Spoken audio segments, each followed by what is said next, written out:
उत्तराखंड से बहुत ही चौंकाने वाली खबर आ रही है।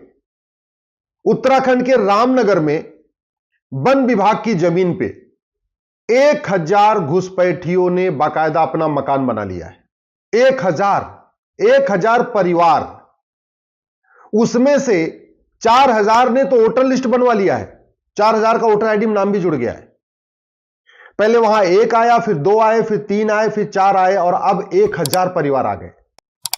जो वन विभाग की जमीन पे कब्जा किया, उस पूरी कॉलोनी का नाम रख दिया रहमत नगर। वहां बिजली ले लिया, पानी ले लिया। बिजली कैसे लिया? घूस देके। पानी का कनेक्शन कैसे लिया? घूस देके। आधार बनवाया, घूस देके। राशन कार्ड बनवाया, घूस देके। बर्थ सर्टिफिकेट बनवा लिया, घूस देके। ड्राइविंग लाइसेंस बनवा लिया, घूस देके। बैंक में खाता खुलवा लिया, घूस देके। वोटर आईडी में नाम जुड़वा लिया, घूस देके। और अब बाकायदा वो रह रहे हैं। और बड़ा एक उन्होंने और भी काम किया कि जब सारे डॉक्यूमेंट बन गए, वोटर आईडी में नाम जुड़ गया, तो उन्होंने अपनी जमीन को दूसरे घुसपैठियों को ट्रांसफर कर दिया 10 रुपए के स्टैंप पे, जिससे कल को कोई ये ना कहे कि भाई तुम आए कहां से। अब जिसको पुलिस पकड़ती है वो कहता जी ये जमीन तो हमने खरीदा था। किससे खरीदा था? वो दूसरे से। उसको पकड़ रहे हैं, वो कह रहा है हम जहां रहे हमने तो तीसरे से खरीदा। तो हुआ क्या? झुग्गी नंबर 1 वाले ने अपनी जमीन झुग्गी नंबर 2 वाले को 10 रुपए के स्टैंप पेपर पे दे दिया। झुग्गी नंबर 2 वाले ने झुग्गी नंबर 3 को दे दिया। झुग्गी नंबर 3 वाले ने झुग्गी नंबर 4 को दे दिया। इसका मतलब सारे के सारे रहने वाले सारे वहां घुसपैठी हैं, लेकिन उन्होंने तहसील में जाके दलालों को पकड़ा, 10-10 रुपए के स्टैंप पेपर पे अपनी झुग्गी दूसरे को बेच दिया। जब 2017 मैंने पीआईएल फाइल किया था, उस समय मैंने कहा था सुप्रीम कोर्ट में 5 करोड़ घुसपैठी आ चुके हैं। अब तो 2024 हो चुका है, अब तो ये 5.5 करोड़ हो चुके हैं। ऐसा कोई घुसपैठिया नहीं है जिसके 10 से कम बच्चे हैं। 15-15 बच्चे हैं घुसपैठियों के, 16-16 बच्चे हैं इनके। हर साल एक बच्चा पैदा हो रहा है।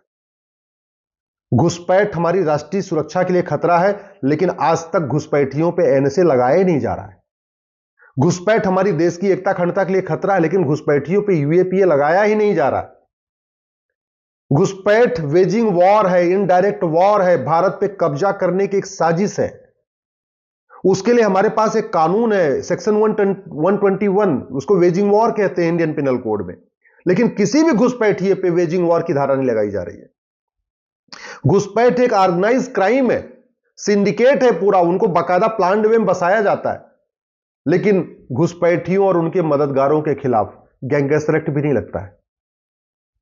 ये जो घुसपैठ की जा रही है, ये भारत को बर्बाद करने के लिए की जा रही है, लेकिन घुसपैठियों पे देशद्रोह की धारा नहीं लग रही है। जब तक घुसपैठियों और उनके मददगारों की 100% प्रॉपर्टी जब्त करने, घुसपैठियों और उनके मददगारों की नागरिकता खत्म करने, घुसपैठियों और उनके मददगारों की आजीवन कारावास देने के लिए कानून नहीं बनेगा, तब तक घुसपैठ नहीं रुकेगी।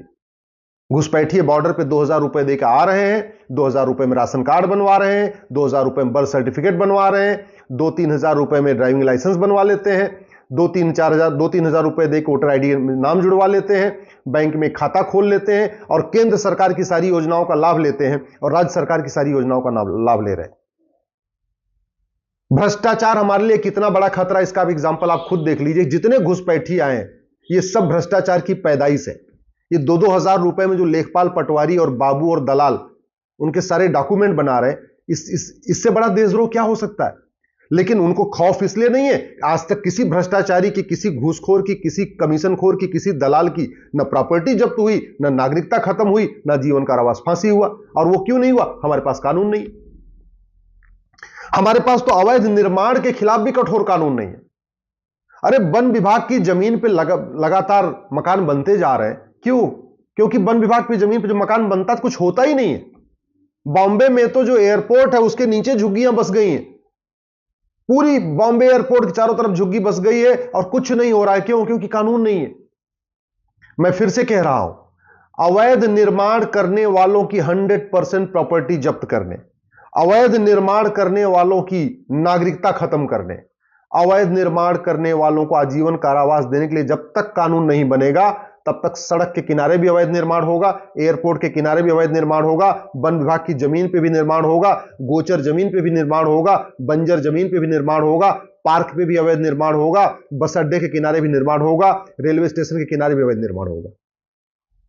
कानून इसको रोक पाएगा?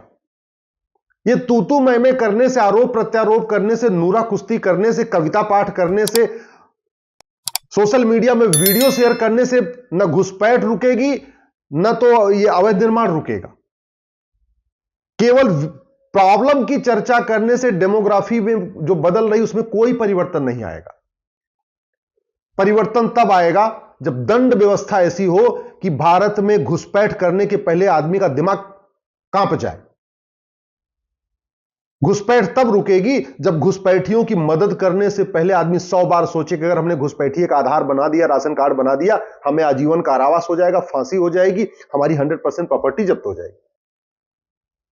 अगर हमें घुसपैठ रोकना है, अवैध निर्माण रोकना है, भारत की जो डेमोग्राफी बदल रही इसको बचाना है, हमें तत्काल 1 नेशन 1 पुलिस कोड लागू करना पड़ेगा। पुलिस चार्टर लागू करना पड़ेगा कि 1 घंटे के अंदर एफआईआर करना ही पड़ेगा और 1 महीने के अंदर जांच पूरी करनी ही पड़ेगी। 1 महीने के अंदर जांच तब पूरी होगी जब नार्को पॉलीग्राफ ब्रेन मैपिंग कानून बनेगा। ये जितने 1000 परिवार वहां पे कब्जा करके बैठे हैं, जिन्होंने रामनगर में रहमत नगर बसा दिया है, 10 घुसपैठियों को पकड़िए, उनका नार्को टेस्ट करिए, पॉलीग्राफ करिए, ब्रेन मैपिंग करिए, वो पूरा बता देंगे कि कौन उनको लाया, कौन उनकी मदद किया, किसने राशन कार्ड बनाया, किसने वोटर आईडी बनाया, किसने बर्थ सर्टिफिकेट बनाया, किसने किसने बसाया, सब बता देंगे। वो कौन कौन नेता उनका पनाहगार है, कौन कौन नेताओं ने उनकी मदद किया, सबका नाम ले लेंगे। लेकिन नार्को पॉलीग्राफ ब्रेन मैपिंग कानून बनाना पड़ेगा। अगर आपको घुसपैठ रोकनी है, अवैध निर्माण रोकना है, जो डेमोग्राफी बदल रही है इसको रोकना है, तत्काल भारत में जुडिशियल चार्टर लागू करना पड़ेगा। जजों की अकाउंटेबिलिटी फिक्स करनी पड़ेगी। कोई एडजमेंट नहीं, कोई तारीख पे तारीख नहीं, साल भर के अंदर मुकदमे का फैसला। और जितने काम पैसे के लिए होते हैं उसमें 100% प्रॉपर्टी जब्त करने, नागरिकता खत्म करने, सिटीजनशिप खत्म करने और 1 साल के अंदर आजीवन कारावास, फांसी देने के लिए कानून नहीं बनेगा तो कभी अपराध रुकेगा ही नहीं। अल्टीमेटली जो घुसपैठियों की मदद करते हैं पैसे के लिए, जो घूसखोरी करते हैं, कमीशन खोरी करते हैं, दलाली करते हैं घुसपैठियों के लिए, बॉर्डर पे एंटर कराते हैं, पैसे के लिए करते हैं ना, तो जब तक उनकी 100% प्रॉपर्टी जब्त नहीं होगी, उनकी सिटीजनशिप खत्म नहीं होगी, भैया ठीक है तुम भारत में रहो, यहां खाओ पियो, जेल में सड़ो, तुम्हारी नागरिकता नहीं होगी, तुम कभी भारत के नागरिक नहीं कहलाओगे आगे से। जब तक ये टेरर नहीं होगा ना, तब तक घुसपैठ नहीं रुकेगी, तब तक डेमोग्राफी हमारी बदलती रहेगी और तब तक घुसपैठी अवैध निर्माण करते रहेंगे। अगर वास्तव में हम चाहते हैं यहां पे कि भ्रष्टाचार खत्म हो, तो हमें 1 नेशन 1 टैक्स लगाना ही पड़ेगा। 1 नेशन 1 टैक्स के बिना भ्रष्टाचार को खत्म करना नामुमकिन है। हमें 100 रुपए से बड़ी नोट नहीं चाहिए, 2000 रुपए से महंगे सामान का कैश लेन देन नहीं करना, प्रॉपर्टी को आधार से लिंक करने में कोई दिक्कत नहीं है, नार्को पॉलीग्राफ ब्रेन मैपिंग कानून बनाने में कोई दिक्कत नहीं है। इनके साथ, घुसपैठियों के साथ और उनके मददगारों के साथ नरमी क्यों बरतना?